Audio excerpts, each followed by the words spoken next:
Hi, my name is Dennis and welcome yet to another video. Today we're going to review the Tuareg 660. I can tell you already that this probably will be my next bike. Or will it not? Let's find out.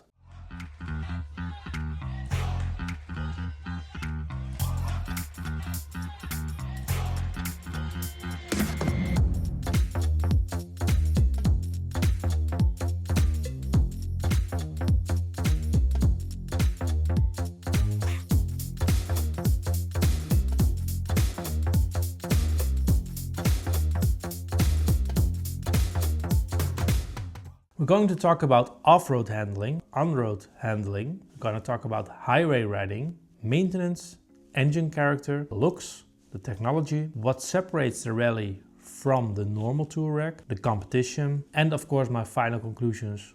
Would I buy it myself? So for the off-road handling, we need to go off-road, of course. So let's go.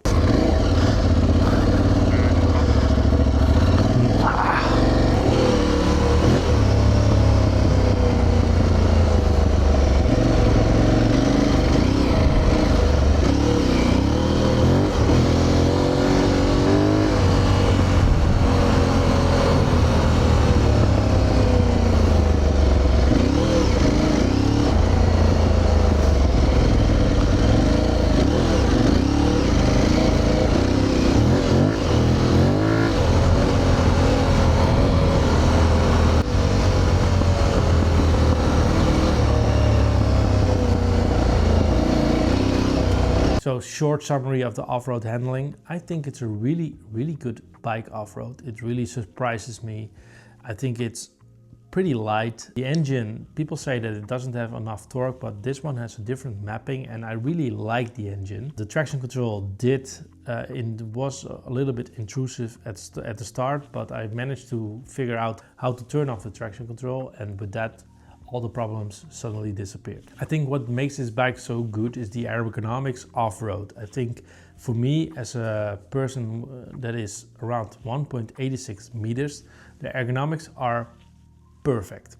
I can stand up, I can have a relaxed position, I can also have an attack position. Yeah, that gives a lot of confidence. Also the engine gives a lot of confidence because you can ride really slow with it, but you can also ride really fast with it. It's just a really good all-round engine and I really like it off-road. So for the on-road handling, we still need to go to the bike. So let's go. Riding characteristics on the road, even with the 21-inch front wheel, it is a really nimble bike. And with the stiff suspension, it makes for a really good cornering bike on these good roads, of course, but it is a really engaging ride again. It is so much fun to ride on this bike on the road, and then you also have the off-road option, which is also of course pretty good, but more on that later. But yeah, the brakes are absolutely good and you don't need to push it all in. They're quite, how do you say that, controllable, especially the front brake, but also the rear brake does something.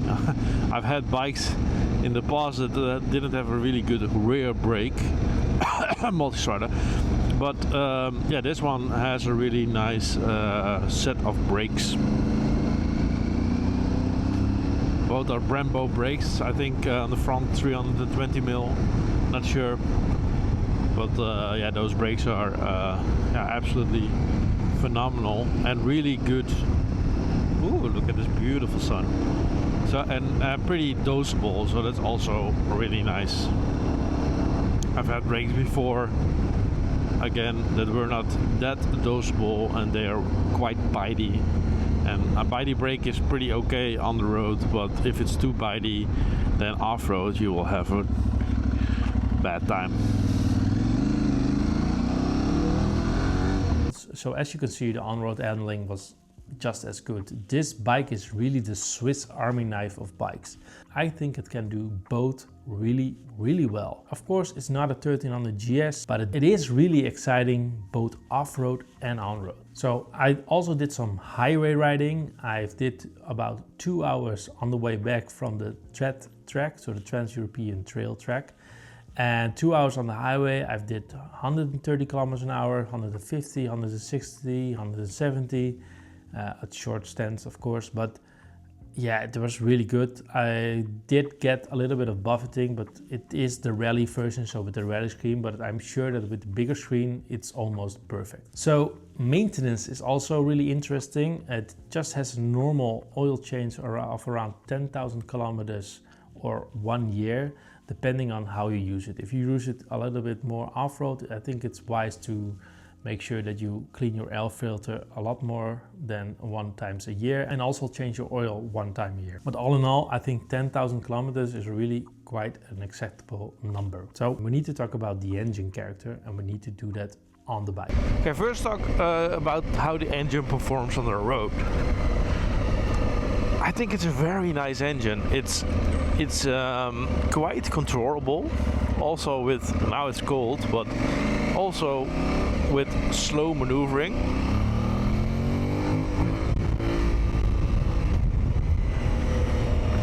And it is really an engine with 2 personalities. It can be an off-road engine, but it can also be a very fun road engine. It is quite engaging to ride, and it feels like a lot more power than 80 brake horsepower.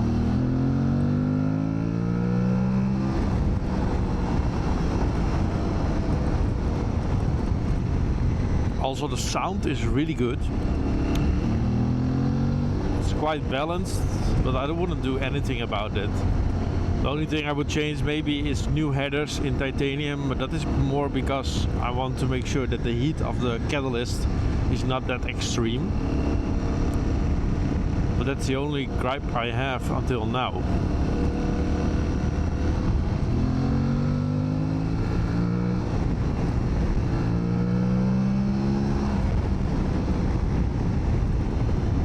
Yeah, I'm really loving this engine. I think I'm quite in love with this engine. Yeah. It's so aggressive and feisty. Really like it.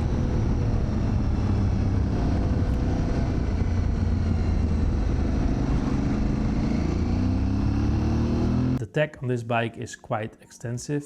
It has cruise control, so that's better than the competition. It has a quick shifter, of course it's optional. It has a TFT dash, which is a little bit dated, but still very good and very readable.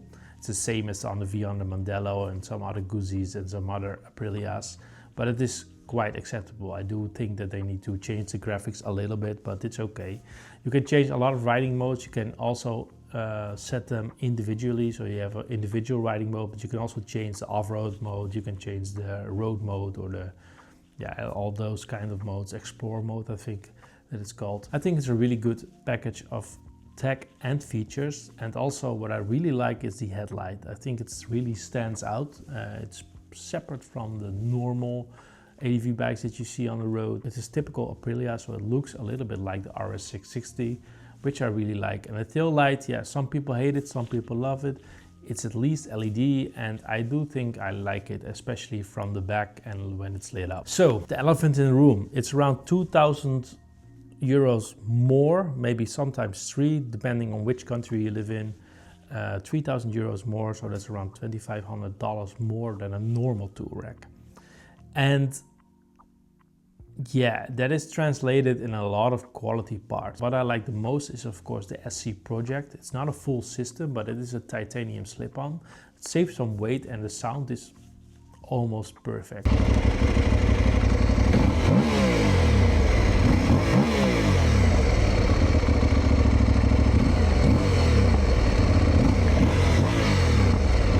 Also, what I really like and what the rally separates from the other bikes is that it has really nice suspension. It has the same Kayaba suspension like the other Tuaregs, but it has different springs, and I think they are really catered towards off-road. The biggest difference for me is the ergonomics. So the ergonomics on a normal Tuareg are pretty good, but these ergonomics, so the handlebars a little bit higher, a little bit more forward, especially the riding ergonomics due to the new handlebar is perfect for me. I really like that.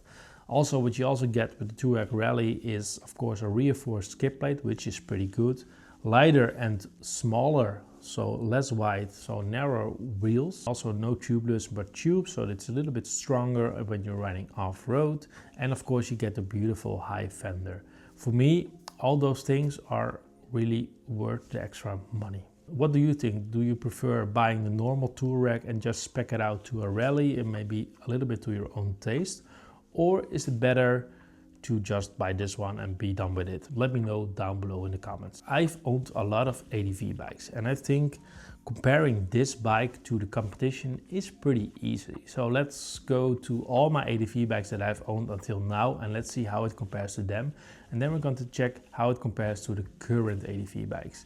So first off, I've owned the 890R, and I think it's a KTM by the way, and I think it's quite comparable. It's easier to ride than the 890 Adventure R, but the engine, the characteristics are to me a little bit the same. I've ridden the 890R most of the times in, I'm not sure if it was the rally mode or the off-road mode, but I think it was the off-road mode, and that is pretty much the same. Of course, it makes less horsepower, but it makes up in the weight department. This one is around 199 kilos and the 890R is 215 kilos. Compared to the Desert X is of course a more heavier bike, more an ADV bike, less off-roady. And I think again, in terms of wheelbase, it's quite comparable to the Desert X. Also in terms of characteristics, so it's really easy to ride, easier than the 890R. And of course the engine is a little bit less exciting than the Desert X, but it does come pretty close. This one has a lot of advantages compared to the Desert X. It's a lot lighter. It isn't as prone to damage, so it doesn't have an aluminum or a steel tank. It just has a plastic tank, which is I think a little bit better when you're having an off-road bike. Also the air filter is way easier to reach. I think overall this is a better package. Of course the Desert X is a really beautiful bike and I still love it, and if I see that bike again I'm still like, okay, this one is one of the most beautiful ADV bikes out there. Not as beautiful as my R12 GS, but it comes really close. But in terms of specs and the way how it rides, I think the Tuareg is a really good competition for the Desert X, and it's a lot cheaper. Compared to the BMWs, I think there's no comparison there.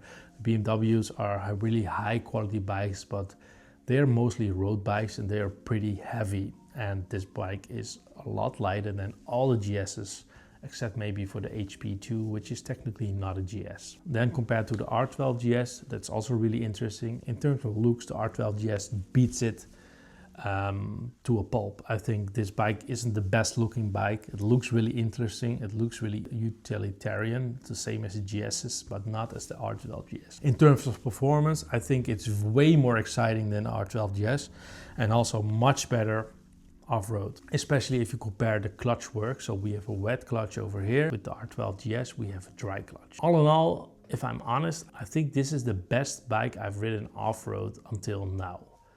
Maybe compared to the Cove 800X Rally, I think the Cove is maybe a little bit better off-road, especially if you're a better rider. But for the average rider, I think the Tuareg is the best option. It's a little bit heavier than the Cove, it's a little bit more expensive than the Cove, but the ergonomics of the Cove are not as good as this bike, especially with my height. So I really, really love it. So compared to the T7, they have recently updated the T7. I think it's a little bit less expensive. They now have better suspension, maybe on par with the Tuareg, but you still don't have the cruise control option on the Tenere. I do think that that is a really big miss on the Tenere, especially if you know that the new Teneres do have ride-by-wire. The center of gravity on the Teneres are also a little bit less good than this bike. This bike has the fuel tank beneath the seat a little bit, and the Tenere 700 has a smaller fuel tank and it's up above in the bike, and you do feel that when you're riding that bike. Of course, you can get used to it, but that's not an advantage if you compare it to the Tuareg. I've also ridden, of course, and owned the 690 Enduro, and that's a single cylinder, and there's no comparison. The single cylinder is a lot lighter than this bike, but I do like the handling of a twin cylinder a lot better, especially on the stretches between all the off-road sections. So no comparison there. So the final conclusions. Would I buy it? I think so. I think I will buy it. I'm not sure when, but could be pretty soon. Maybe I've already bought it in the time that you're seeing this video, but I really love it. If you are looking for a mid-size ADV bike, which is on the lighter side, which has a really interesting engine, which can ride 2 up, which has cruise control, which has a quick shifter, which is also fun on the road as well as off-road, which is good for beginners but also advanced off-road riders, then the Tuareg is the bike for you. I really love it, and I don't understand why people are underestimating this bike. Maybe it's because of the looks, maybe it's because of they want to go for a safe option like the Tenere 700 or the KTMs, but man, if you're doubting about this bike, please try it out and compare it to the other ones, and I think you will be blown away about how good and how accessible this bike is. So yeah, I would definitely buy it, and maybe I already did. We'll see when you watch this video, or maybe not. So that's it for the video. I hope you liked it. It was a pleasure to use this bike for 2 weeks, and I'm completely in love with it. So thank you very much, Aprilia, for this opportunity. If you like this video, please give a thumbs up, and if you have any questions or comments, please leave them down below in the comments section. And yeah, I will see you next time. Thanks very much for watching. Goodbye. Hey, are you still watching? Good. Thank you very much for watching this video until the end. I hoped you liked it. And if you do, please consider to subscribe, because that would really help the channel. For now, if you want to see anything more, this is my recommended video for you. This is my latest video for you. And again, if you want to subscribe, please tap here.